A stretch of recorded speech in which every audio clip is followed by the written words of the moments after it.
Good. Thank you, Johnson family. Daniel chapter number 1. And tonight I'd like for us, I know we're revisiting some of the same ground that was covered in the great message and preaching Sunday night, but I would like for us to, I just have to take it from the Lord that the Lord wants us to look a little bit more at the thoughts and the concepts that are given here. And I wanted to take tonight, in lieu of meeting Sunday night after the service with those going to string camp, and focus a little bit on explaining the significance of it. And so I had planned on doing it when I decided not to do it Sunday night. I was going to do it tonight, and then we had the message from Daniel chapter 1. But I want us to take some time and focus on the making of a Daniel. What we're doing, I believe, when God put upon our hearts to start Canaan Baptist Academy is to make some Daniels. And the reason for the emphasis on the music is strategically important.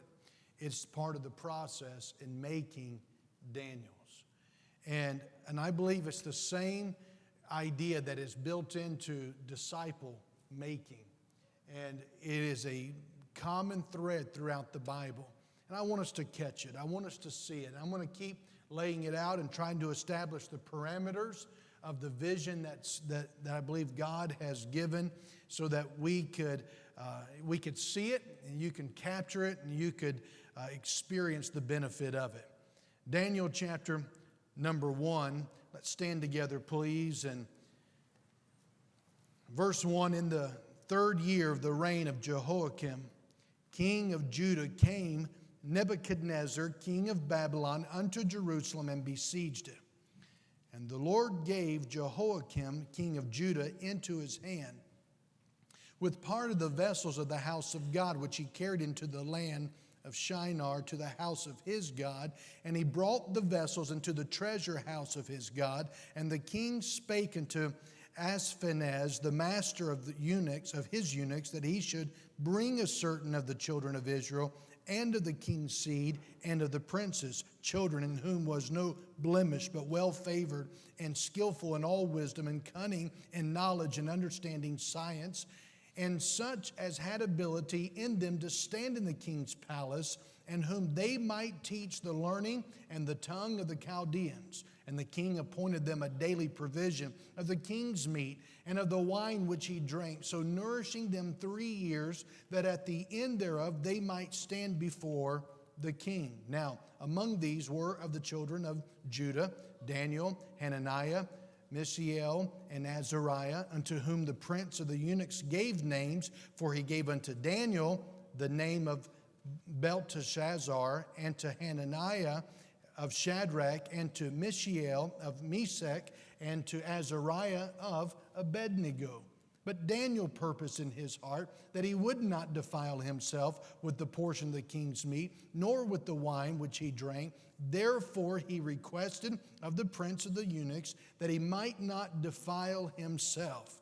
Now God had brought Daniel into favor and tender love with the prince of the eunuchs. And we'll hold our reading up until that point. Thank you. Please be seated. Tonight, I don't know how long we'll look at this. I don't necessarily plan to go through Daniel at this point. I do want us to park here a little bit in chapter number 1. Next week, we will look at this, and I'm going to scratch it tonight. We're going to go a little bit deeper tomorrow or next Wednesday. And, we want to challenge our thinking and get us to buy into what I believe God is up to in making and creating Daniels. And so tonight it is simply this matter of creating Daniels. It's the making of a Daniel. And I want to dare you, I want to challenge you, I want to bring you to a serious sobriety of this responsibility each of us have in becoming a Daniel, and especially those in leadership, parents, and otherwise, into making Daniels. I heard about 2 monkeys.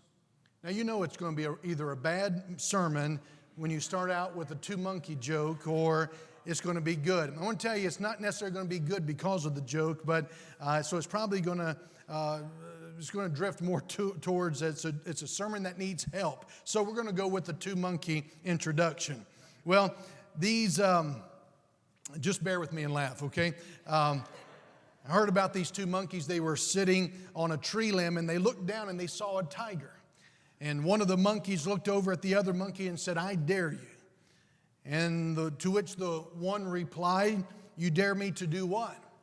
And the monkey said, "I dare you to jump down there, run over, and kick the tiger in the backside." And the other monkey said, "All right, I'll take that dare." And so he ran down the tree and got behind the tiger, and with a swift kick, he kicked him in the backside. The tiger then turned and growled at the monkey and jumped at him, but the monkey with swift elusiveness got away and began running through the jungles there, and the tiger was right behind him and just keeping stride with the monkey, but the monkey was able to kick it up a notch and put some distance between he and the tiger. That monkey got away, and he went up a tree, and he saw a newspaper and there in the tree, so he grabbed the newspaper and pretended he'd been reading the newspaper all along. Finally, the tiger caught up with him, and he looked up in the tree and saw the monkey reading the newspaper. He said, "Hey, have you seen a monkey run past here?" And the monkey, now holding the newspaper, looks over the newspaper and said, "You mean the monkey that jumped down the tree and kicked the tiger in the backside? That monkey?" The tiger said, "Oh no, you mean it's already in the newspaper?" Thank you for laughing. That's a bad preacher joke. It was worse than what it was when it went through my mind when I heard it. But what caught my attention was the "I dare you." You remember as a kid, somebody would dare you and you didn't have to do it. But if they double dog dare you, and especially if they triple dog dare you, you had to do it. Well, I want to triple dog dare us tonight to take the vision of making and equipping Daniel. Let's just give you a little bit of the history. I will do a little bit more on the history next week. As far as the background, we say history, we say background. Some people check out, but I don't want us to check out on it. In chapter 1 and verse 1, we're told that the book of Daniel is describing the events in the life of Daniel and his three friends from about 605 BC all the way down to 536 BC. And we know that based upon chapter 1 and verse 1. And then if you look over in chapter 10 and verse 1, it tells us it's the third year of Cyrus, king of Persia. So it's quite a long time. The book of Daniel also records Daniel's visions. So not only is it giving us a timeline, a history into the life, a biography, autobiography into the life of Daniel, but it's also giving us the visions of the future that Daniel has and giving us a lot about the end times. There are about 6 narratives and 6 chapters that you'd find, and there are 4 prophecies that are given. The man Daniel, he's often been compared to another in the Old Testament, in the book of Genesis, one by the name of Joseph, because they both lived in a hostile environment. They were both taken captive, but they both would live impeccably moral lives. The Bible doesn't give us anything negative either about Joseph or Daniel. It doesn't mean that they were perfect. It's just the Bible's emphasizing their heart for God and their character and their disciplined life. Another thing about Daniel and Joseph is that they both had a gift and they were both equipped to interpret dreams. The book of Daniel has more to say about the Antichrist than any other book in the Old Testament. And Jesus, as a matter of fact, quoted in his Olivet Discourse from Daniel. You find that in Matthew 24 and verse number 15. The book of Daniel is divided up basically into thirds. The book of Daniel marks the third of the 5 great periods of miracles in your Bible. You find in your Old Testament reading, you've got the period of Moses to Joshua. Great time of great miracles. And then you have another period in your Bible of great miracles. That's Elijah and Elisha. But the period of Daniel is a third of those great miraculous times in which God moved among his people. And then you've got the period with Christ and his disciples, and then of course you have Peter and Paul. And so it's one of those places in the mighty miracles that God displays. Daniel's life. You read it, and I hope we see some of that tonight. You got some of that Sunday night. His life was marked by purpose. His life is marked by prayer. His life is marked by prophecy. I'm just telling you, you can read the book of Daniel and get quite encouraged. You're going to get some very practical things out of the book of Daniel. Not only will you get practical things on how to live, but you're also going to get a lot about eschatology. The Johnson family sang about when he comes, and Daniel has an awful lot to say about when he comes. In the history of Daniel, you find 3 distinct times. This is something I believe could be a help. 3 distinct times in the book of Daniel where you find testings and difficulties. You find these Hebrew men were tested in chapter 1 when they arrived in Babylon. Babylon being a foreign land. They're being held captive, brought from their homeland to a foreign land. But a great time of testing and a time of crisis in chapter 1. Chapter 3 is when they were threatened with the fiery furnace. Another great trial and crisis. And then chapter number 6. Remember what happened there? Daniel is thrown into the den of lions. You know, in each of these instances, these men were victorious. In every instance of crisis and trial and difficulty. And I believe they were victorious because they had the foundation that were given in chapter 1 and that we're going to be looking at, that we saw, it was introduced to Sunday night. See, when we purpose like Daniel in our hearts not to serve that which is false, but to only stay true and committed to the utmost high God, with the utmost faith and confidence in God, then we too will see that experience, whether it be a great trial publicly or a private crisis, we're going to see God prove himself strong and we will experience victory.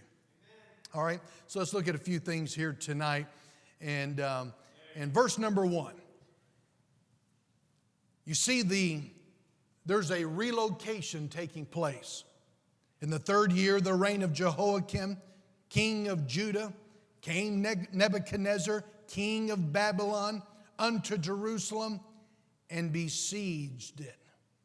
There's a relocating taking place of the people of God. Daniel, the 3 Hebrew children, the ones we know most, more intimately than the great crowd of God's people. What is being relocated? Well, we know the articles of the house of God are being relocated. The Bible tells us in verse 2, the Lord gave Jehoiakim, king of Judah, into his hand with part of the vessels of the house of God, which he carried into the land of Shinar to the house of his God. And so you've got the articles, the vessels of God's house being relocated. Can you imagine those things that would have been used in the worshiping of God's house being carried to another place? Those things that would have been used in the tabernacle, all those things, they took them, they relocated them from the temple of God, and they put them in the temple of the false god. That's their relocation. Not just the articles of the house of God, but the people of God. Not just relocating vessels, but all sorts of other things, but also relocating people. Verse number 3, and the king spake unto Ashpenaz, the master of his eunuchs, that he should bring certain of the children of Israel and of the king's seed and of the princes. So you have these men who are going to be, we're going to look at tonight. These men, these are men of nobility. They were princes, if you were. And it's very important that we see that we look down through here, and you're going to begin to see what is taking place, how these men were being relocated. They're being taken, they're being thrust into a hostile, wicked environment. So the very first thing that we're going to find in the making of a Daniel is you have to understand what's happening. They're being relocated. But not only is there a relocation occurring, But verse number 4 through verse number 7, we find that there's a re-education that is happening. Remember, we read about these names. Verse 4, the children in whom was no blemish, they're well favored. And we find that they're educated. And we are told that they had their names, all their Hebrew names, and all their Hebrew names had something to do with their testimony of Jehovah, Yahweh, God. And as a matter of fact, Daniel's name means God. Jehovah is my judge. And they changed Daniel's name. See, understand, here's what's happening. There's a relocation. There's a changing of location. And when you change the location, it helps in changing their education. It's kind of like a re-education camp. Would do these in other parts of the world with other countries. Germany went through a re-education camp. I'm looking at some in here tonight who have gone through a re-education. Brother Labine went through a re-education camp called boot camp. It's where they re-educate. Take a civilian and they're turning them into a soldier. And they do so, how? They don't say, take the DVD and you watch it from home and you fill out your little survey at the end and send it in. No, they change their location. Many have gone off to the great vacation resorts found at places like Paris Island and other places. And Libby, you were on the West Coast, weren't you? You were on the West Coast, and so he had the great tropical weather there of California and for his vacation resort. You know, they're changing location. And they're changing the education. How does it happen? Well, a new home, very simple, took them away from their homeland, loaded them up. They treated them like slaves. They were rough with them. They moved them to Babylon. And you say, well, what does that mean? Well, then it allows for re-education. They taught them, look at verse 4 in the latter part of the verse, and it says, in whom they might teach the learning and the tongue of the Chaldeans. They're teaching them a new language. So you need to be careful. And so you need to be very careful about what your children are being taught. If you don't think that there is a re-education taking place in America, you're living on a different planet. If you were not here the Sunday of July 5th when I walked through just a little bit about what our country is facing, you need parents, you need to understand. You need to go back and listen to this. I'm telling you, we've got students in our public school system, among many of the moral problems, you've got academic problems. They don't know how to read. They don't know math. One of the reasons I'm convinced the government as a whole is not that concerned about whether school starts back up is because they're not doing a whole lot when school is in session anyway. The biggest thing that is taking place, the greatest success, is being done in the indoctrination part of the school system. Listen, I told you about, happened several years ago, where the Boy Scouts of America, where you learn honor and duty, and being taught that it's okay to explore with the different genders. There's only two genders. At their jamborees with the children, they're giving out condoms at the children's jamborees. It is a serious matter what our kids are learning.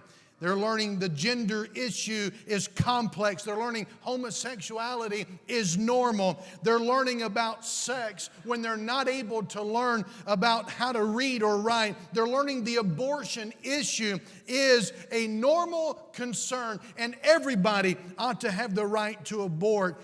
You've got to understand, they're being re-educated through our public school system.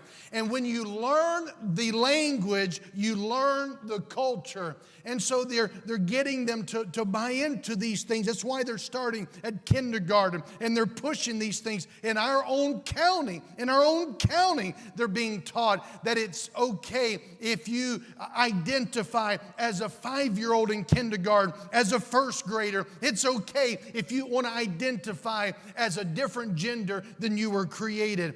I'm saying we've got to wake up. We have to understand this is a serious issue. And God never excuses our ignorance, but He's also always challenged us through the church to rise up and be aware that our children are not for sale. The abortion issue, I just want to say this. We've got a very sad situation when it comes to the abortion. The lunacy and the hypocrisy of those left-leaning liberals they're never consistent. Never consistent. They're not arguing out of principle. That's why they're not consistent. But they will argue until they're blue in the face about this very matter of abortion being about a woman's rights. Yep, what is being argued, regardless of factual information, what is being argued about the Civil War is that it was all about slavery. I remember taking the Copes down a year ago, down to the cyclorama. It had been many, many years, probably 20-some years ago since I was last there. We went, they've moved it to another location. And I remember standing there and listening to the person give the speech, the spiel on the microphone. Over and over and over, the insistence was the Civil War was all about slavery. The Civil War was only about slavery. Only about slavery was the Civil War. In fact, when they were done giving the speech on the microphone to all of us standing, he said, what can we get out of this? What is it we've learned out of this presentation today? And everybody responded, the Civil War was about slavery. The whole time I stood there, I said, I'm not going to do it. I'm not going to do it.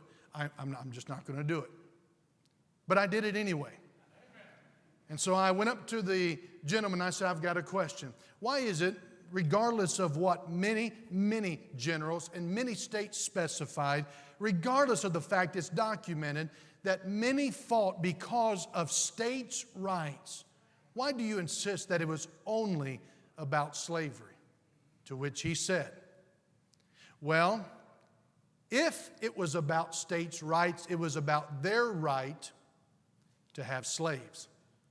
So I said, I've got a question for you. Is abortion about murder, or is it about a woman's right to murder?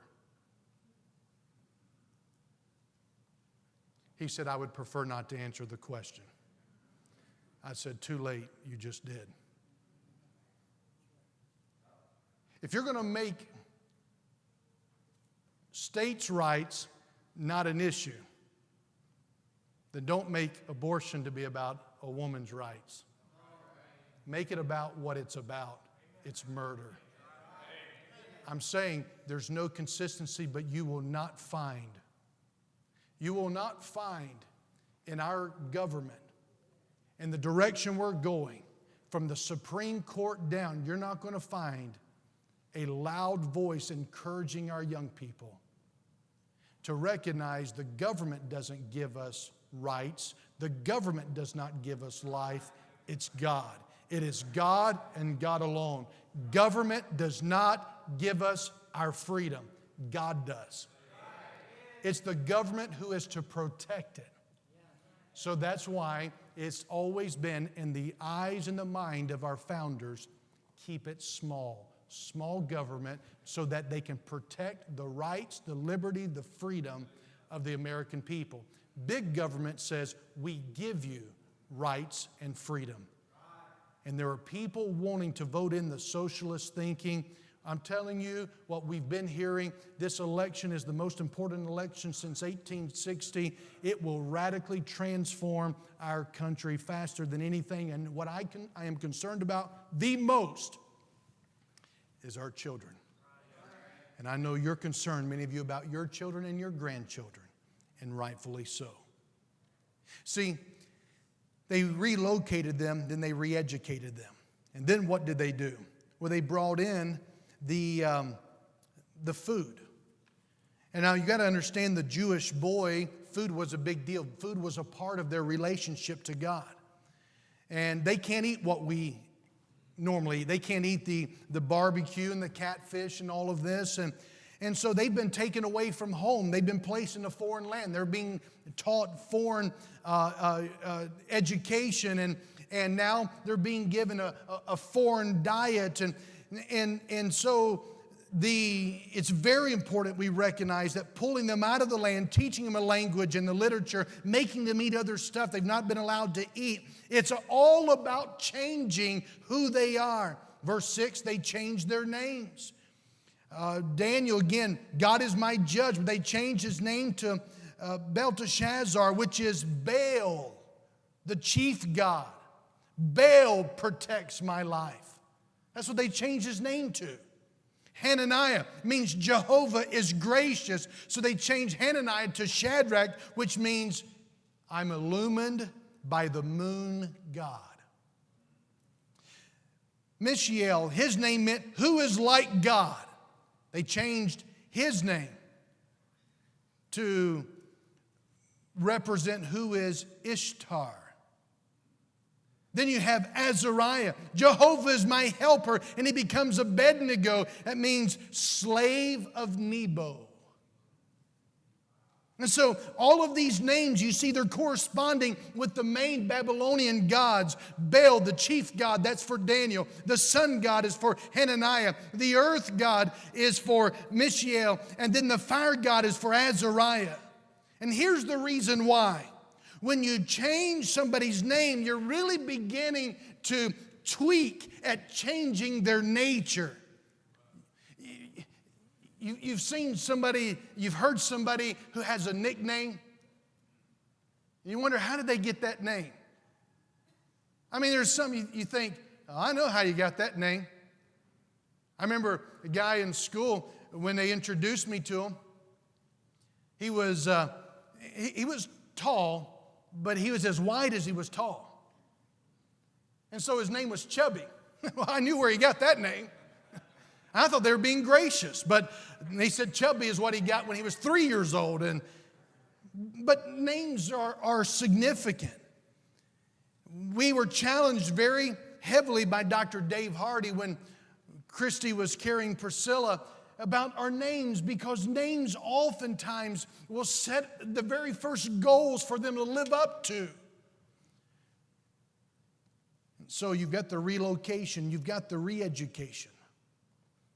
And then verse number 7, there you have the chief court official, Ashpenaz, and we find him in verse number 3. He seemed determined to obliterate any testimony to the God of Israel from the Babylonian court. The names he gave these 4 men signified that they're now subject to the Babylonian gods. So you've got the relocation, you've got the re-education, but in verse number 8, notice the first word, but. There's an interruption to what's happening, but Daniel purposed. We heard about this Sunday night, and so I'm just scratching this, and again, we're going to come at it a little bit more cohesive next Wednesday. But I want you to see the dedication. There's a dedication. See, the king is saying, hey, we're going to re-educate these guys, and we're going to re-educate them by giving them this new diet, and we're going to show them this new literature, this new language, and that we're far more superior to what they've known, and they're going to now give them this new food. They're going to look better. They're going to come across better than anybody else. But Daniel's looking at what they're putting in front of him, the wine and all these delicacies, and he knows he's not allowed to eat that. Daniel purposed in his heart that he would not defile himself. Wow. He would not defile himself. He's not living in the homeland. He's living in Babylon. There is no law of God. They're already telling him, we don't have the Jewish handbook. We don't have this around. There's no one who can interpret this for you. There's no one who can guide you in this. None of this Jehovah God business applies today. But Daniel, he purposed in his heart. There may not have been people preaching the law. There may not have been people that were hammering the letter of the law like they did in the homeland. But Daniel said, I haven't forgotten the spirit of the law. I may be out of the homeland, but the homeland's not out of me. I may be taken away from the land of my God, but my God has not been taken from me. He purposed in his heart. He resolved that even though he was not in his own land, in his own culture, but he was still going to follow his God's laws, and he would consider himself still under the law. He therefore asked the chief court official to be excused from eating and drinking the food and the wine generously supplied by the king. Now, why are we putting emphasis upon a week of music camp? I want to say it's the same reason we are starting the academy. Well, can't you take lessons around here, and can't we find a camp around here? Well, I'm sure you could. I know that they're all over the place. Well, why do we need an academy? Aren't there academies in other places? Yeah, there are. Remember Curtis Hudson preaching? I've told you this before. One of the last messages he preached, I had the privilege of sitting there, and I remember him preaching on things that are different are not the same. I remember him saying, a Ford is not a Chevy. And no one said, really? I remember him saying that a King James is not the same as the New King James. He said a Baptist is not the same as a non-Baptist. It just went right down the line.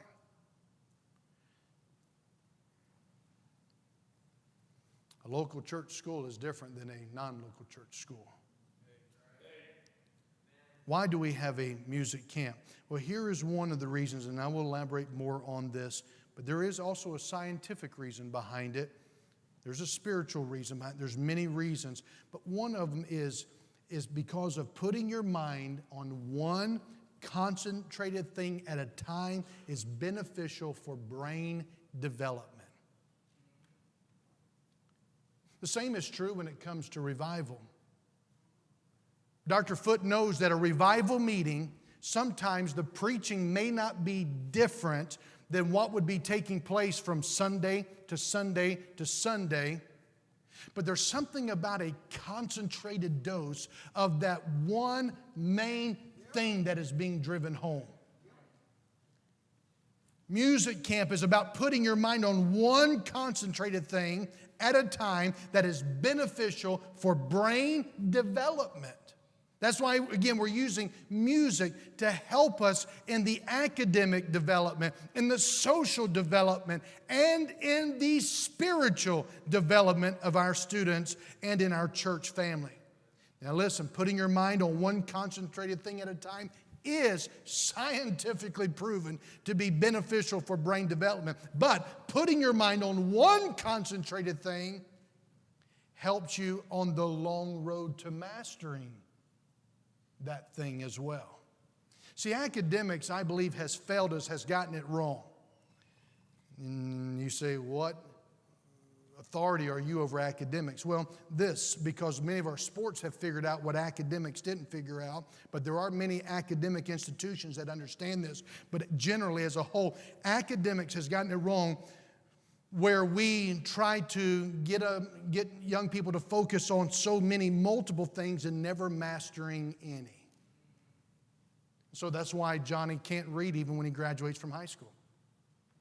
He got through the system, but he never mastered the system. So what we're understanding is that while many of an academic institution may have failed in this area, but we can take what we will learn in a concentrated week of music and put it into a school year long focus with our academics at Canaan. In other words, we want to master. We want our young people to master. The learning process is the key. It's mastering this learning process. And we are committed to creating and making Daniels. You say, well, I thought it's just about the spiritual. Well, you're going to find, if you were to have paid attention in the reading there, that they excelled in wisdom, cunning in knowledge, understanding science, and such as had ability in them to stand in the king's palace, and whom they might be able to teach the learning and the tongue. These were well-rounded. These were educated. In other words, they were exercised in their body, soul, in their mind, and in their spirit. And I believe we can see, I think we are seeing the same thing. I think we're seeing our young people excel at a far greater rate because they're learning to master a process and hone in their focus. And I had some charts. I'm going to probably do this in the weeks to come, but bring out a study of the brain. And let us look at all the different parts of the brain. I didn't do it tonight, partly because I haven't been able to pronounce all the different parts of the brain yet as I was doing it. Christy was laughing at me, so I was pretty sure I was missing it. And I got some of it right. I got hippocampus right. I got that part right. But there's other parts I got to work on and practice. But it just doesn't fit right here, right now. But I want you to get this. Daniel was courageous. He was determined, and he was obedient to God. These 4 Jewish students didn't threaten anybody. Do you know that? They didn't stage a protest. They didn't burn any building down. These were not rebellious people. They were sweetly submissive, but they requested.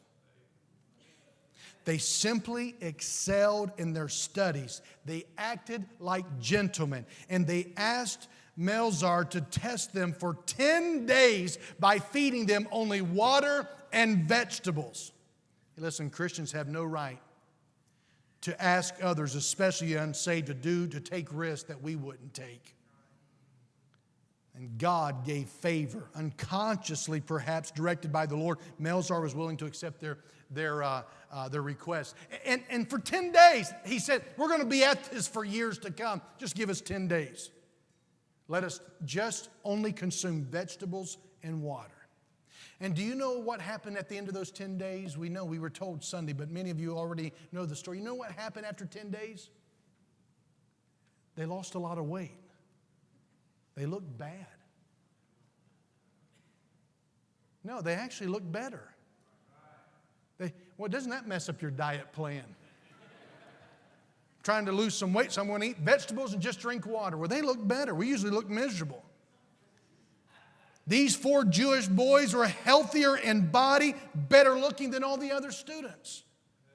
You know what that tells us? It tells us that God is vindicating. He's proven that Matthew 6:33 is still true. Seek ye first the kingdom of God and His righteousness, and all these things shall be added unto you. How about Colossians 4 and verse 5? Walk in wisdom toward them that are without, redeeming the time. How about 1 Thessalonians 4 and verse 12? That ye may walk honestly toward them that are without, that ye may have lack of nothing. How about 1 Peter 3:15? But sanctify the Lord God in your hearts, and be ready always to give an answer to every man that asketh you a reason of the hope that is in you with meekness and fear. So you see, relocation leads to re-education, but in the midst of that, there's 4 that have dedication, where they would not defile themselves. They go to the chief of the eunuchs, and then they go to the stewards. And then that leads us to this one, verse 15, as we wrap it up. And at the end of 10 days, their countenances appeared fairer and fatter and flesh than all the children which did eat the portion of the king's meat. You know what that tells me? That tells me that God is all about vindication. He's vindicating truth. You know, the king is saying, I'm going to teach you this way. I'm going to teach you this language. I'm going to teach you this literature. I'm going to teach you this diet. I'm going to teach you this way of life. He relocated them. He's re-educating them. But you know what? It didn't work. It didn't work. All it did was fortify their faith. Their faithful foundation was laid in chapter 1. It is going to be what sustains them through Daniel's 80-some years of life that we see in the book of Daniel. Verse number 17, and as for these 4 children, God gave them knowledge and skill in all learning and wisdom, and Daniel had understanding in all visions and dreams. And watch this. Verse 18, now at the end of the 10 days that the king had said he should bring them in, Then the prince of the eunuchs brought them in before Nebuchadnezzar. Notice verse 21. Watch it. And Daniel continued even unto the first year of the king of Cyrus. See, Nebuchadnezzar thought, I could bring them in, change their scenery. I'll change their language, the message. I'll change all that. I'll change their diet. And it will force them to cave in. But instead, because they knew who their God was, and they knew their God intimately, first and foremost, the pagan land did not chip away at their faith. It fortified their faith. Can I say this to you tonight, parents?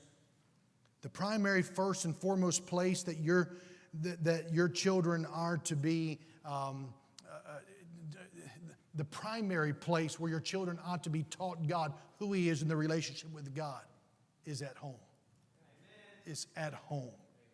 The church is to come alongside and help you.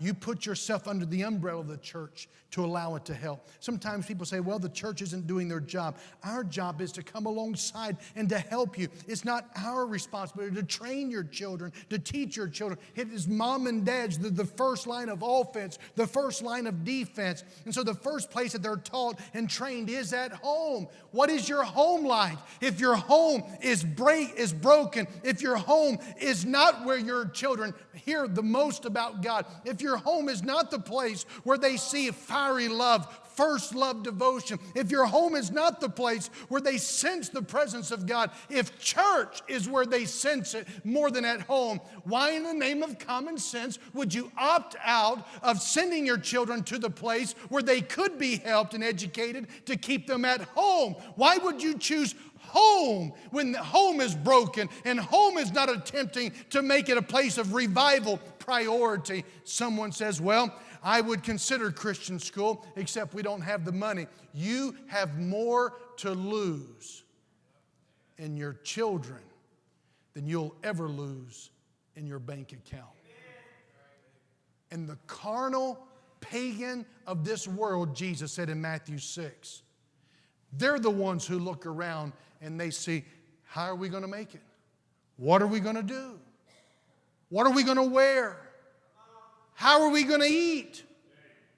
Jesus said 3 times, don't worry about those things. He said, because it's pagan. Pagans do that. Is He not your heavenly Father? Doesn't He have all? So how do you take your child and say, money, my child? It's not always about money. That's the one that people use because it's just more, well, there's some reality there, but it's the one that seems to be one where people will go, oh, well, you got a point. To which I say, no, you don't have a point. The issue should always be, what does God say about it? But the other one that people won't bring up often is, well, we're going to do it home because I'm broken as a parent. And it's just easier this way. I don't know if I've ever mentioned this before, but your kids should not be for sale because of your ignorance. You shouldn't sell them because you don't have enough money. We have an epidemic of children being stolen, sold in prostitution.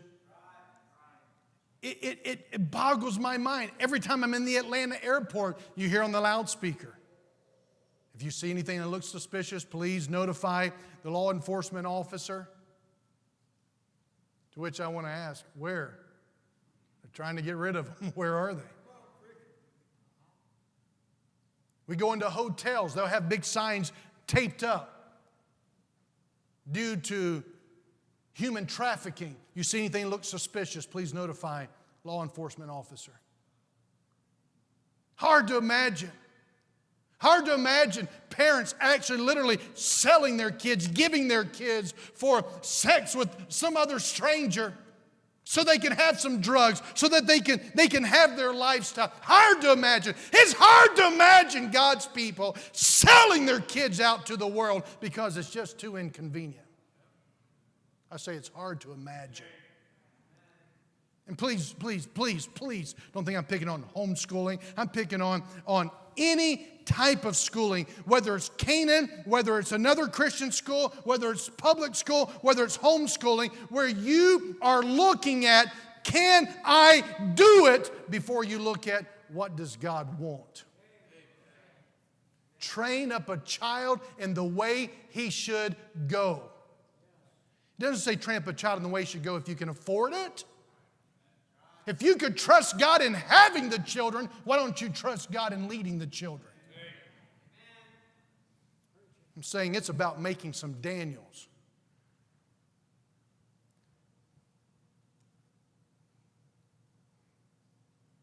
To which I'll close. So I dare you. I double dare you. Does it make any difference if I triple dog dare you? Does it make any difference what God thinks? Our kids are not for sale.